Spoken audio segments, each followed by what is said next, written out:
नमस्कार मित्रांनो, डिस्कस करूया घटक 7वा हिस्ट्री YCMU 220 कोड. घटक 7वा सायमन कमिशन ते संपूर्ण स्वातंत्र्याचा ठराव. तर डायरेक्ट प्रस्तावना बघूया. तर स्वराज्य पक्षाने कायदेमंडळात सरकारविरुद्ध असहकाराचा लढा चढवला. 1919च्या सुधारणा कायद्याचा फेरविचार करावा आणि भारताला संपूर्ण जबाबदार राज्यपदवी द्यावी. या स्वराज्य पक्षाच्या तगाद्यामुळे इंग्रज सरकारला नियोजित वेळेपूर्वीच सायमन कमिशनची नियुक्ती करावी लागली.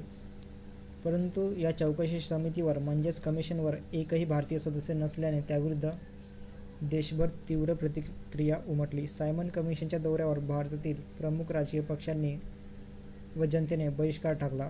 भारतातील राजकीय पक्षांच्या सर्वपक्षीय समितीने भावी घटनात्मक सुधारणांचा नेहरू रिपोर्ट या नावाने ओळखला जाणारा पर्यायी आराखडा तयार केला. परंतु इंग्रज सरकारने नेहरू रिपोर्ट स्वीकारला नाही. राष्ट्रीय सभेने संपूर्ण स्वातंत्र्याचा ठराव संमत करून आपले उद्दिष्ट स्पष्ट केले. प्रस्तुत घटकात सायमन कमिशनची नियुक्ती आणि त्याविरुद्धची जनमानसातील प्रतिक्रिया, राष्ट्रीय सभेचा संपूर्ण स्वातंत्र्याचा ठराव व त्याचे स्वरूप यांची चर्चा केली आहे.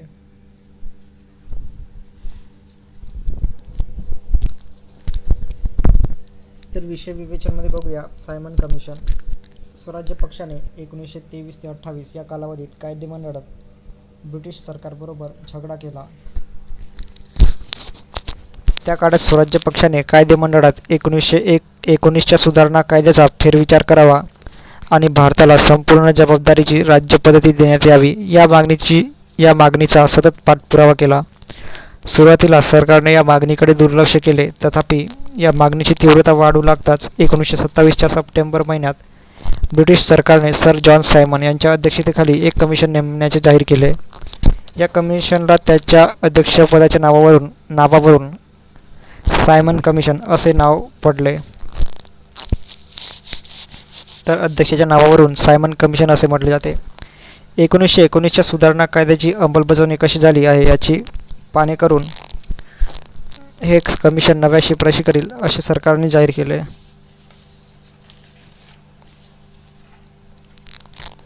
तर वस्तुतः 1919च्या कायद्यातील तरतुदीनुसार 1919च्या सुधारणा कायद्याच्या अंमलबजावणीची पाहणी करण्यासाठी 10 वर्षानंतर म्हणजेच 1929 साली असे कमिशन नेमले जाणार होते. परंतु स्वराज्य पक्षाच्या तगाद्यामुळे सायमन कमिशन नियोजित वेळेच्या 2 वर्षे अगोदर नेमण्यात आले.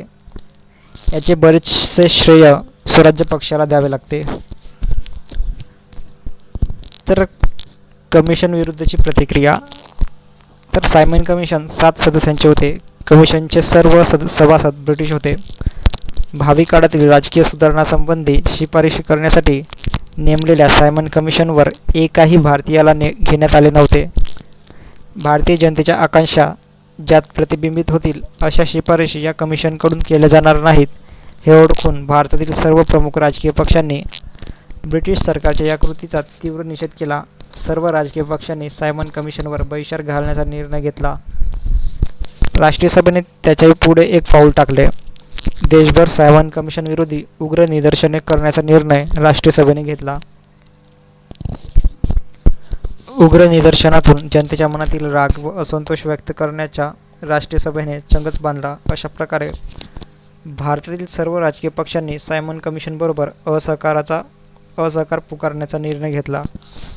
3 फेब्रुवारी 1928 रोजी सायमन कमिशन भारतात आले. कमिशन देशात जेथे जेथे गेले त्या त्या ठिकाणी त्यांचा काळी निशाणे दाखवून आणि सायमन परत जा अशा घोषणांची धिक्कार करण्यात आला.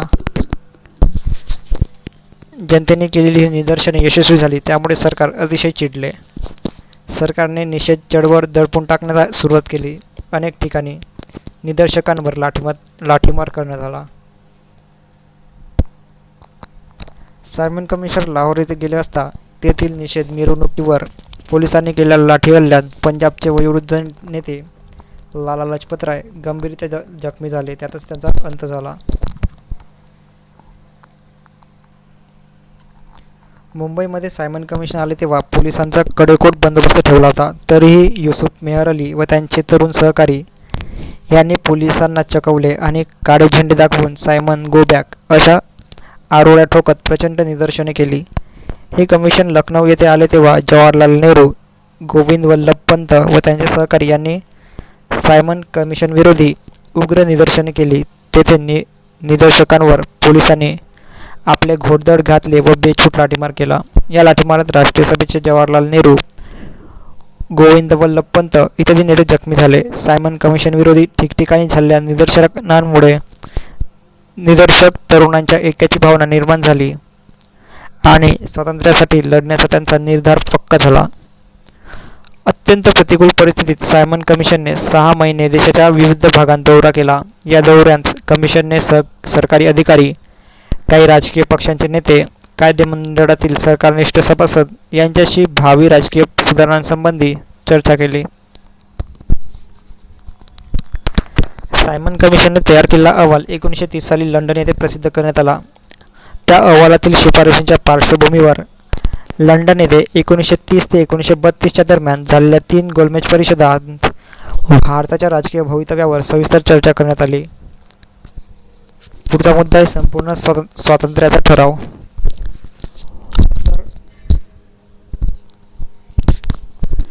भारतातील प्रमुख राजकीय पक्षांनी सायमन कमिशनवर बहिष्कार टाकण्याचा व त्याच्याशी असहकार करण्याचा निर्णय घेतला. त्यामुळे ब्रिटिश राज्यकर्ते काहीसे अस्वस्थ झाले होते. तत्कालीन भारतमंत्री लॉर्ड बर्कनहेड यांनी भारतातील राजकीय पक्षांना सायमन कमिशनवर बहिष्कार टाकण्याऐवजी सर्वांना मान्य होईल अशी घटना तयार करण्याचे आव्हान दिले. राष्ट्रीय सभा व अन्य राजकीय पक्षांनी लॉर्ड बर्कनहेड यांचे आवाहन स्वीकारले.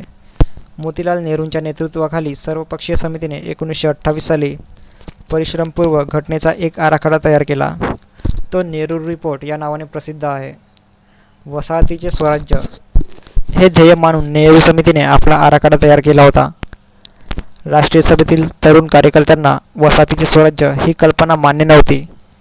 त्यांना संपूर्ण स्वातंत्र्य पाहिजे होते. तथापि एक तडजोड म्हणून सर्व राष्ट्रीय सभाजनांनी नेहरू रिपोर्टचा स्वीकार केला. मात्र ब्रिटिश सरकारला 31 डिसेंबर 1929 पूर्वी नेहरू रिपोर्ट स्वीकारण्याचे राष्ट्रीय सभेने आवाहन केले. त्याचा काही उपयोग झाला नाही. राष्ट्रीय सभेच्या इशारेवजा आव्हानाला प्रतिसाद न देता सरकारने आपली दडपशाही चालूच ठेवली. या पार्श्वभूमीवर राष्ट्रीय सभेला आपले धोरण निश्चित करून काही महत्त्वाचे निर्णय घ्यावे लागले. अशा परिस्थितीत राष्ट्रीय सभेचे 1929 सालचे वार्षिक अधिवेशन लाहोर येथे भरले. भारतीय स्वातंत्र्य चळवळीच्या इतिहासात लाहोर अधिवेशनाला फारच महत्त्व आहे. याच अधिवेशनात राष्ट्रीय सभेने संपूर्ण स्वातंत्र्याचा ऐतिहासिक ठराव संमत केला. राष्ट्रीय सभेच्या लाहोर अधिवेशनाचे अध्यक्ष होते जवाहरलाल नेहरू. ते देशातील चैतन्यशाली युवकांचे लाडके नेते होते.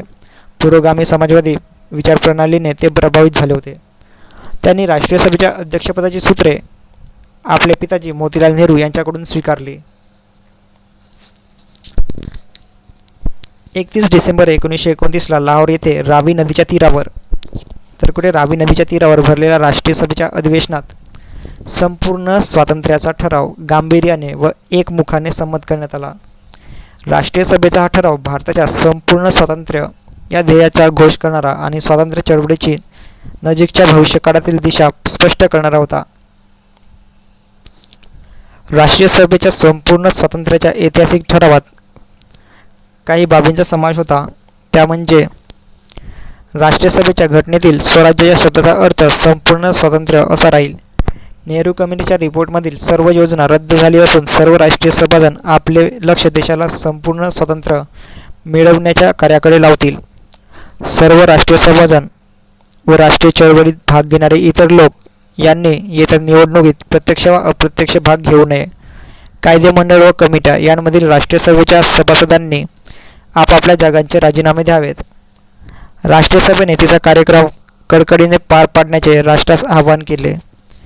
तसेच राष्ट्रीय सभेने ऑल इंडिया काँग्रेस कमिटीला योग्य वाटेल त्यावेळी सविनय कायदेभंगाच्या चळवळीस सुरुवात करण्याचा अधिकार दिला. त्या आंदोलनाला करबंदी मोहिमेचा समावेश व्हायचा होता. तर त्या आंदोलनात करबंदी मोहिमेचा समावेश व्हायचा होता. राष्ट्रीय सभेच्या लाहोर अधिवेशनात 26 जानेवारी हा दिवस स्वातंत्र्य दिन म्हणून देशभर पाडावा असा निर्णय घेण्यात आला. तर राष्ट्रीय सभेच्या लाहोर अधिवेशनात 26 जानेवारी हा दिवस स्वातंत्र्य दिन म्हणून देशभर पाडावा असा निर्णय घेण्यात आला. त्या दिवशी देशभराच्या जनतेने जाहीरपणे स्वातंत्र्याची प्रतिज्ञा घ्यावी असा आदेशही जनतेला देण्यात आला. 26 जानेवारी 1930 रोजी रावी नदीच्या तीरावर जवाहरलाल नेहरू यांच्या हस्ते ध्वजवंदनाचा भव्य सोहळा पार पडला. केवळ शहरातच नव्हे तर देशाच्या कानाकोपऱ्यात प्रचंड सभा झाल्या. सभांतून राष्ट्रीय सभेचा ध्वज राष्ट्रध्वज म्हणून फडकवण्यात आला. लोकांनी स्वातंत्र्याची प्रतिज्ञा घेतली आणि सभेच्या शेवटी वंदे मातरम हे राष्ट्रगीत म्हणण्यात आले. तर ऑडिओ आवडला असेल तर ऑडिओला लाईक आणि चॅनलला सबस्क्राईब नक्की करा. पुढचा घटक बघूया. 8वा तरुण नेतृत्वाचा उदय व समाजवाद.